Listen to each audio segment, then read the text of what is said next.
maka kita minta supaya tetap sistemnya terbuka. Nah, kalau mereka memaksakan, mungkin orang-orang itu akan minta ganti rugi. Paling tidak mereka kan mengurus SKCK segala macam itu ada biayanya. Dan kepada siapa ganti rugi yang mereka minta? Ya, bagi yang memutuskan sistem tertutup. Bayangkan kalau 300.000 orang itu minta ganti rugi, dan kalau dia berbondong-bondong datang ke MK, agak gawat juga MK itu. Bukan kita minta, kan mereka kemarin itu daftar gitu. Daftar itu undang-undang yang berlaku sampai sekarang itu sistemnya terbuka, jadi mereka nggak salah. Sampai dengan pendaftaran kemarin, sistem yang berlaku adalah sistem terbuka. Nah, jadi kalau ada yang mencoba merubah-rubah sistem itu, orang yang mendaftar sebanyak itu akan protes. Dan kita tidak suruh, karena mereka kehilangan hak konstitusionalnya untuk dipilih. Ya kan, kalau dia dengan sistem tertutup, dia tidak bisa dipilih. Yang dipilih partai politik. Itu persoalannya. Ini bukan kita mengada-ngada, itu realitas yang ada berdasarkan konstitusi dan undang-undang yang berlaku saat ini. Itulah yang kira-kira yang akan kami sampaikan. Nanti untuk ada pertanyaan-pertanyaan, kami akan bergilir antara para politik akan menjawabnya. Sedikit saja, saya kira ini penting ya, tidak posisi kita berhadapan-hadapan dengan MK, tidak, bahwa ini aspirasi murni. Jadi jangan sampai MK itu mengangkangi aspirasi rakyat. Ini kan representasi dari aspirasi rakyat, maka sikap negarawan itu dituntut sekarang MK. Dan yang kedua, sudah berapa kali orang menggugat Presiden Threshold, selalu bahasa MK itu open legacy pembuat undang-undang. Sama saja dengan sistem pemilu.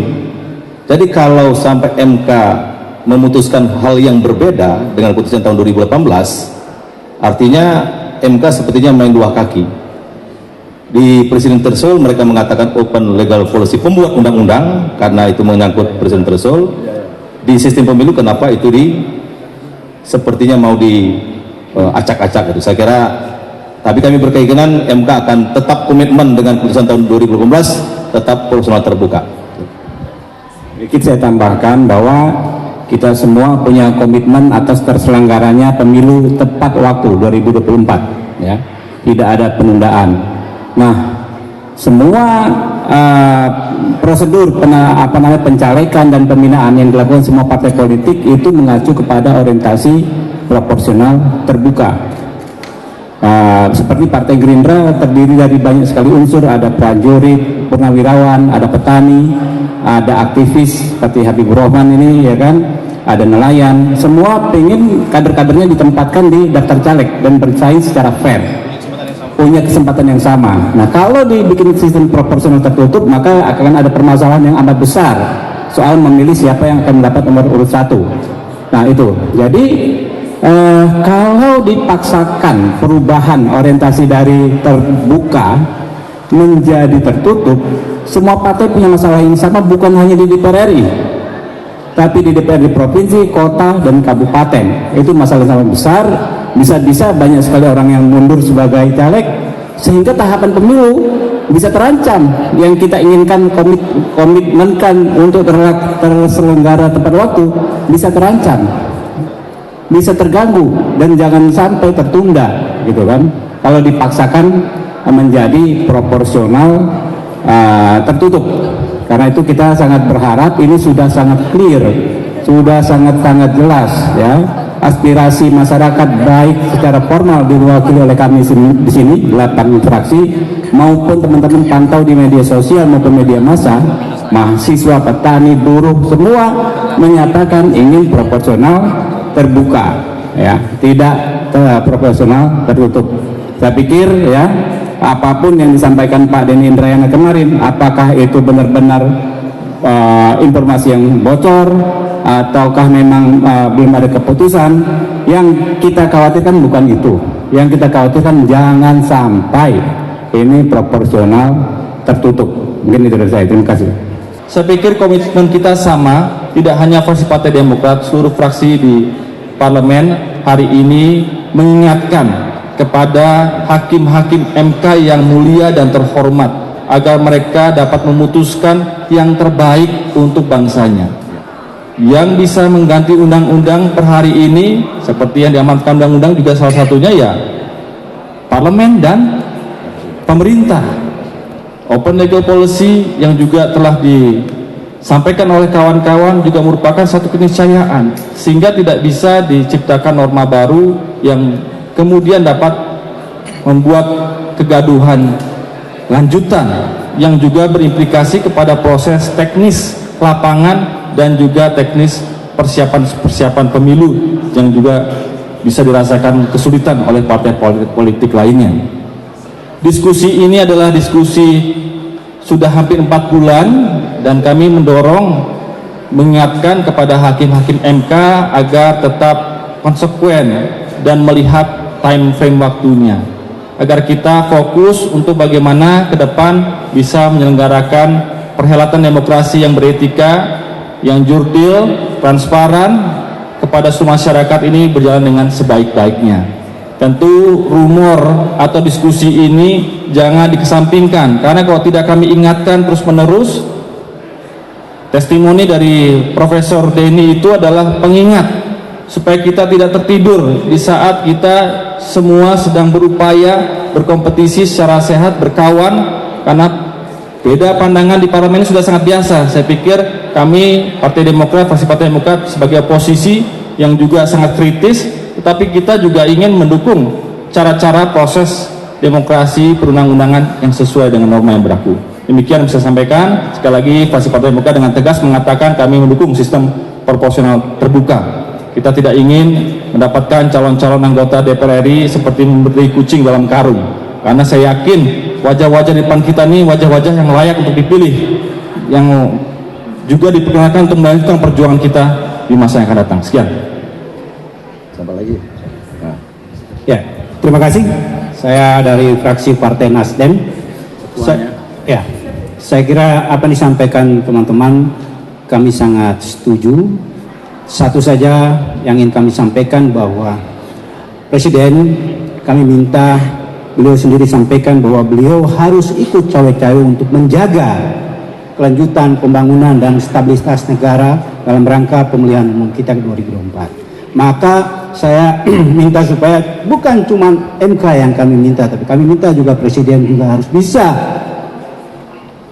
mendukung apa yang menjadi harapan dari masyarakat. Ini bukan harapan kita, ini harapan dari masyarakat untuk pemilu ini bisa secara terbuka karena itu adalah hak rakyat. Assalamualaikum warahmatullahi wabarakatuh. Saya Saleh Daulay, Ketua Fraksi PAN. Pertama, kita harus pahami bahwa pemilu itu adalah pesta rakyat. Demokrasi adalah pesta rakyat. Jadi kalau sistemnya itu tertutup, pestanya ya tertutup, tidak begitu menarik. Tapi kalau pestanya terbuka, semua orang bisa nonton, semua orang bisa berpartisipasi, semua orang bisa ikut. Nah karena itu, karena kita sistemnya sudah demokrasi, maka tentu kita harus memilih yang terbuka. Itu satu.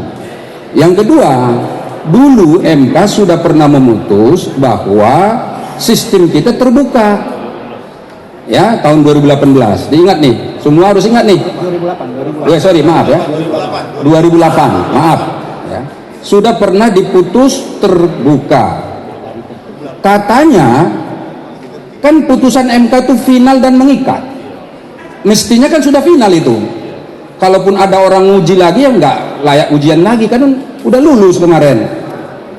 Oke, itu. Jadi karena itu kalau misalnya diuji lagi sekarang lalu dibuat tertutup, nah ini salah, menyalahi yang sudah final dan mengikat tadi. Itu nggak boleh mestinya. Itu yang kedua.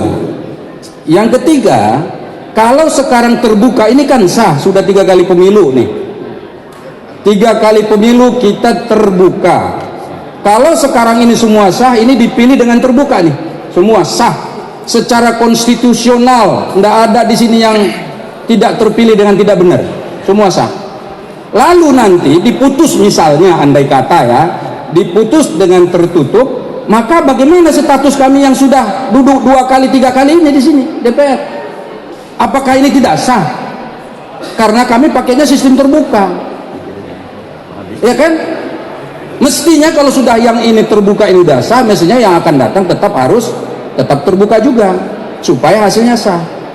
Kalau nanti misalnya andai kata putusan MK itu mengatakan 2024 terbuka, 2029 tertutup, ini juga salah putusannya. Kenapa? Kenapa? Karena yang terbuka dianggap benar, yang tertutup dianggap benar juga nanti 2029. Yang mana yang benar? Sementara orang datang ke pengadilan untuk mencari kebenaran. Benar nggak kan? Orang datang ke pengadilan nyari kebenaran. Kalau misalnya dua-duanya dianggap sah, berarti kan kenapa kita tidak ambil saja yang terbuka? Dan ingat, kalau ada 2 hal yang dianggap bertentangan, tetapi dua-duanya tidak bisa dikalahkan antara satu dengan yang lain, kan semua pengamat mengatakan terbuka oke, bagus, tidak ada masalah, tertutup oke, tidak ada masalah. Kalau dua-duanya benar, berarti dua-duanya tidak boleh saling mengalahkan. Yang sudah ada ini berarti sudah pasti benar dan harus dilanjutkan begitu. Nah, dalam konteks pemikiran seperti itulah maka fraksi Partai Amanat Nasional dengan sungguh-sungguh, dengan etikat baik, ikut berkompetisi dengan baik, berfastabiqul khairat, kami meminta agar pemilu yang akan datang tetap dilakukan secara proporsional terbuka. Sekali lagi, secara proporsional terbuka. Demikian. Assalamualaikum warahmatullahi wabarakatuh. Dalam sistem demokrasi, tuan atau rajanya itu adalah rakyat. Maka kami semua yang ada di sini ingin menjaga kedaulatan suara rakyat.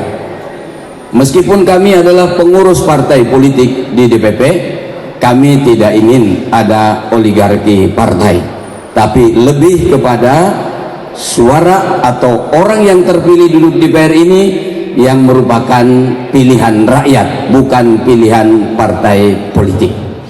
Sistem terbuka yang sudah diputuskan oleh MK sebelumnya